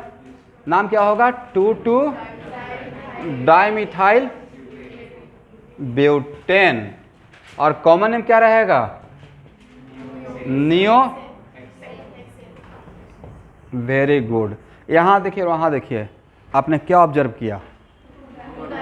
मैंने ऑब्जर्व किया कि आज के बाद जिसका भी कॉमन नेम नियो अल्केन रहेगा उसमें पक्का 2,2 डाइमिथाइल आएगा ही आएगा। आएगा या नहीं आएगा? आएगा। देखिए अब टीचर बहुत सारा बात क्लास में बोल देगा। अब आप कितना कैच कर पाते हैं? मैंने ये बात ऑब्जर्व करके बोल दिया।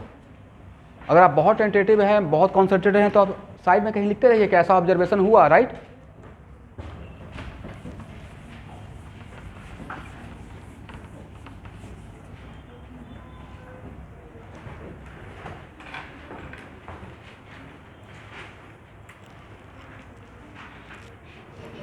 ओके, मैं थोड़ा बड़ा लेटर लिखता हूँ।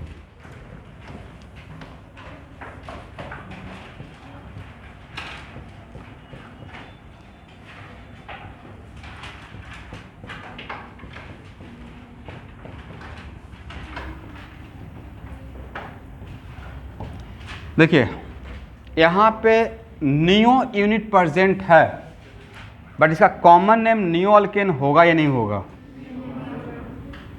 क्यों नहीं होगा? सर डिफरेंशियल को सेटिस्फाई नहीं कर रहा। लिख लीजिएगा।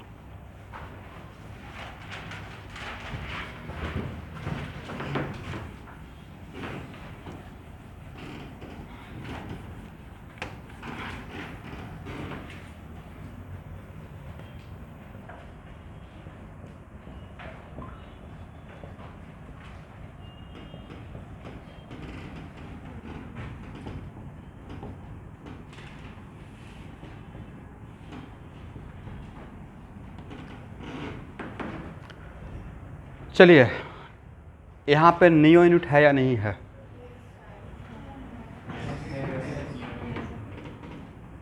आइसो यूनिट ए कौन सा यूनिट है? आइसो ए कौन सा यूनिट है? अब मेरा क्वेश्चन है यहाँ पे neo alkane common name valid है या नहीं है? नहीं है, राइट? आइसो अल्केन वैलिड है या नहीं है? नहीं है। तो एक टर्म होता है रॉन्गली बट करेक्ट। बोली तो इसका हिंदी क्या हुआ? गलत है लेकिन सही है।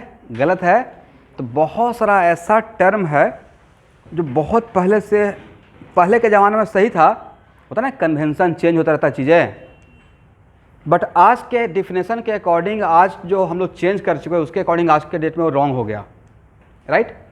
लेकिन वो वर्ल्ड वाइड इतना फेमस हो गया कि इसको चेंज करना मुश्किल है, तो उसको हम लोग क्या बोलकर एक्सेप्ट कर लेते हैं, गलत है लेकिन सही मान लिया गया है, wrongly but correct. For example day to day life में ऐसा होता है, जैसे उस दिन ही मैं बोला था कि ट्रेन इंग्लिश या हिंदी, ट्रेन जो टर्म है इंग्लिश, रेलगाड़ी इंग्लिश है, रेलगाड़ी, रेल और गाड़ी दोनों टर्म क्या है, रेल का मतलब रेल आप जो जान रहे हैं, तो रेलगाड़ी भी इंग्लिश है और ट्रेन भी इंग्लिश है, बट हम लोग के माइंड में क्या बैठा हुआ है, हम लोग इतना दिन गुलाम रहे अंग्रेज़ का कि बहुत सारा, हम लोग इतने बढ़िया लोग हैं उनके इंग्लिश को हिंदी बनाए हुए हैं, नहीं रेलगाड़ी इंग्लिश, लेकिन दिमाग में हम लोग को बैठा हुआ है, सच में बैठा हुआ है। कोई रिक्शा आप लोग को बोलिएगा कि रेलगाड़ी, वो समझेगा चाहे हिंदी में बात कर रहे हैं, राइट।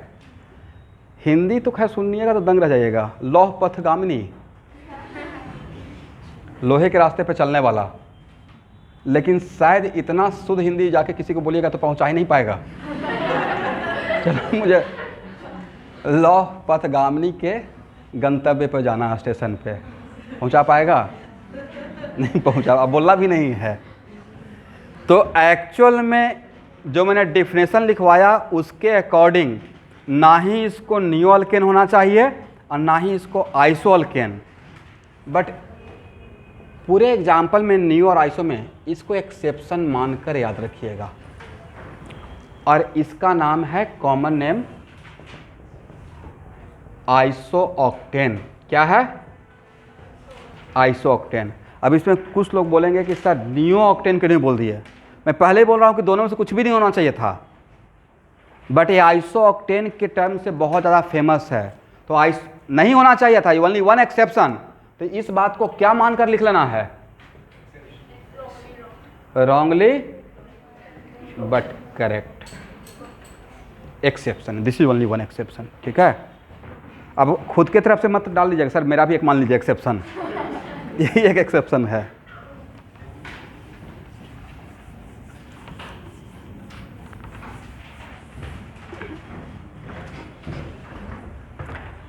चलिए student,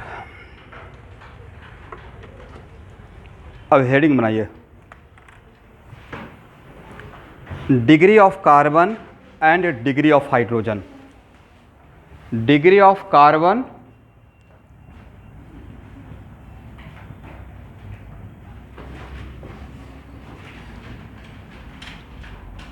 and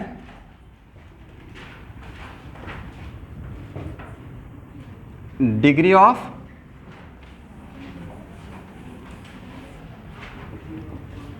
hydrogen.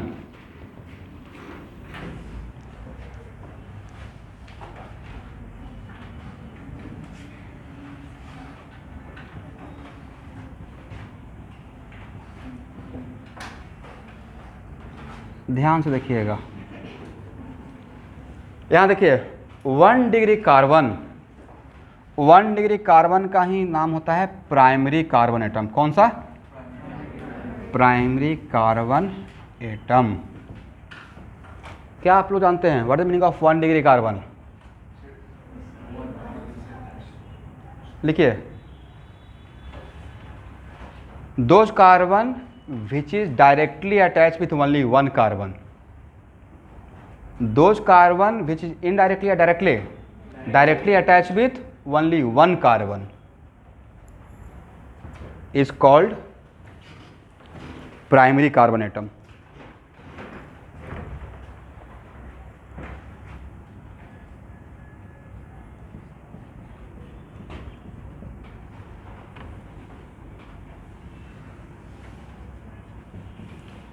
What the meaning of 2 degree carbon या सेकेंडरी कार्बन एटम, वैसा कार्बन जो डायरेक्टली कितना कार्बन से अटैच हो, लिख लीजिएगा, those carbon which is directly attach with 2 carbon.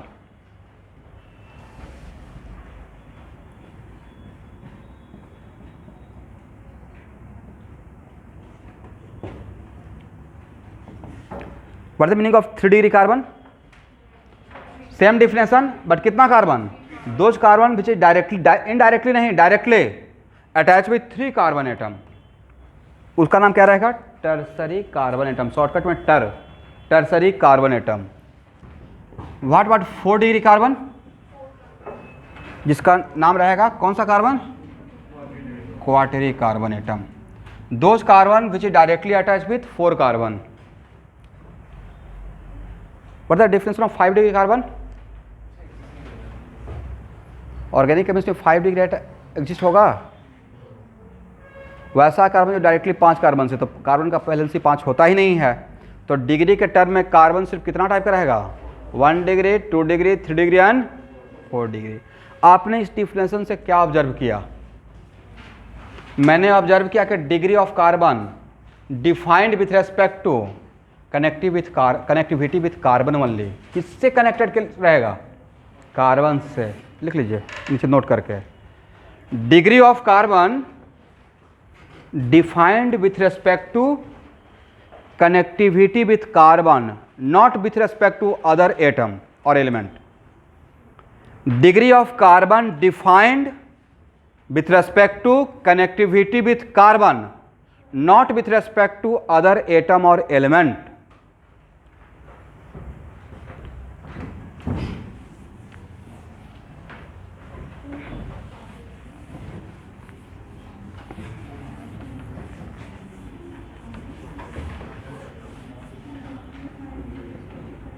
यहां देखिएगा,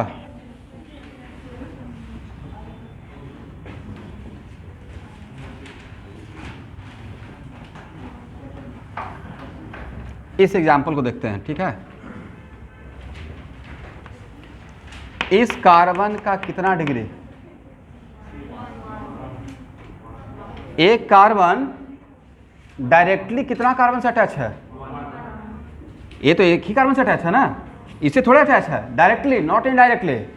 तो इस कार्बन का डिग्री कितना, 1 डिग्री, इस कार्बन का degree 1 degree. What about this carbon, एक कार्बन कितने कार्बन के बीच में सैंडविच है, 3 कार्बन, तो इसका डिग्री क्या रहेगा। व्हाट अबाउट दिस कार्बन, एक कार्बन कितना कार्बन से डायरेक्टली अटैच है, इसका 2 डिग्री रहेगा। दिस कार्बन 4, एक कार्बन 1 डिग्री, ये भी कार्बन 1 डिग्री। लिख लीजिए, समझ में आ गया।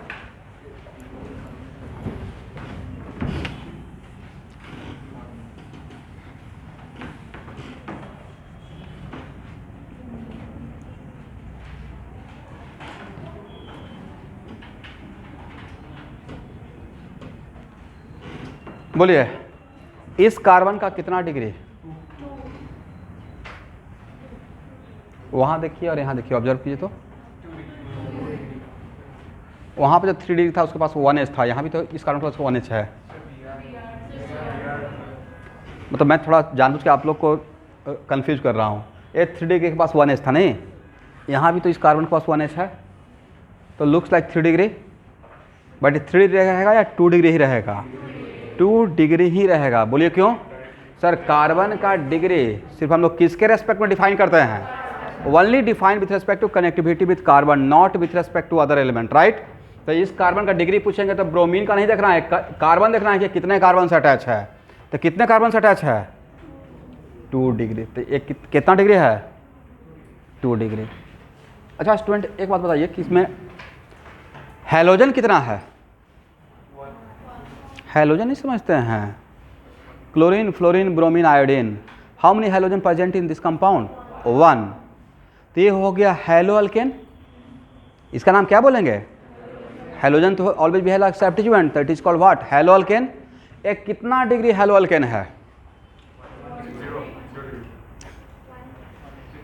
नहीं समझे, एक क्या है, इसको शॉर्टकट में RX भी आगे चल के लिखेंगे।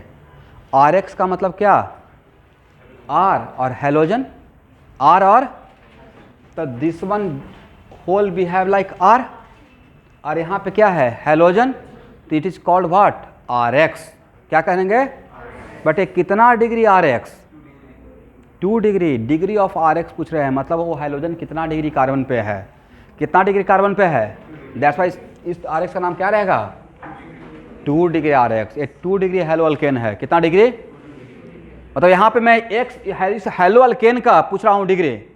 पूरे कंपाउंड में जो हेलो अल्केन है तो कितना डिग्री हेलो अल्केन है वो पूछ रहे हैं। तो कहीं पे आगे चल के मैं लिख दिया 1 डिग्री आर एक्स। कितना डिग्री? इसका मतलब ये हेलोजन जहाँ पे रहा होगा उस कार्बन का डिग्री क्या रहा होगा? 1 डिग्री। समझ गए? अगर कहीं पे लिख दिया 3 डिग्री आर एक्स, ये बहुत इतना बार आएगा कि यूज टू हो जाइएगा। ये कितना डिग्री लिखे हैं? 3 डिग्री। मतलब ये हेलोजन जिस कार्बन पर रहेगा उसका डिग्री क्या रहेगा?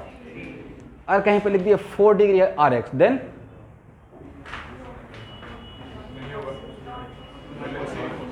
पक्का? मतलब आपके लाइफ में सिर्फ इतना डिग्री का ही आर एक्स रहेगा, 4 डिग्री नहीं रहेगा। ये राइट टाइम नहीं है, जस्ट मैंने बोल दिया। तो ओके स्टूडेंट, आज का क्लास को यहाँ पे ही वाइंड अप करते हैं। यहाँ से ही नेक्स्ट क्लास स्टार्ट करेंगे। हाँ।